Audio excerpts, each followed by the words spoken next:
ආයුබෝවන් හපන් මගේ YouTube නාලිකාවට ඔයාලව සාදරයෙන් පිළිගන්නවා. අද මම මේ වීඩියෝ එකෙන් ඔයාලට අරන් ආවේ චන්ද්‍රග්‍රහණය වෙන්නේ කොහොමද කියලා කියන්නේ. රැට සඳ අතුරුදහන් වුණා නම් ඒකට කියන්නේ චන්ද්‍රග්‍රහණය. පාඩමට යන්න කලින් අමතක නොකරම අපන් මගේ YouTube නාලිකාව subscribe කරන්න, වීඩියෝ එකට like කරන්න. මොකක්ද චන්ද්‍රග්‍රහණය? චන්ද්‍රග්‍රහණය කියන්නේ පෘථුවිය ඉර හා හඳ මැදට එනකොට වෙන දෙයක්.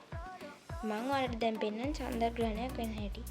චන්ද්‍රග්‍රහණයක් වෙන්න නම් ඉර හඳ පෘථිවිය යන වස්තු තුන ඕනේ. බලන්න ඉර එළිය දෙනවා. ඒ එළිය පෘථිවියට වැදිලා හඳට යන්න බැරි වෙනවා. එතකොට පෘථිවියේ සෙවණැල්ල හඳ උඩට වැටෙනවා. ඒකින්ද තමයි හඳ අපට පේන්නේ නැති වෙන්නේ, නැත්නම් රතු පාට වෙන්නේ. චන්ද්‍රග්‍රහණ වර්ග දෙකක් තියෙනවා.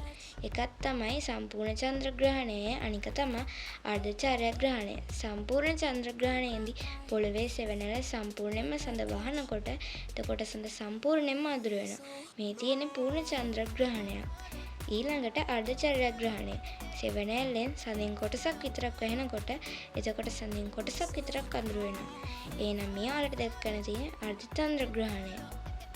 චන්ද්‍රග්‍රහණයක් කවදද වෙන්නේ? පොය දවසක විතරයි. ඒකට හේතුව ඒ දවසට තමයි ඉර පෘථිවිය හඳ එකට පෙළෙන්නේ.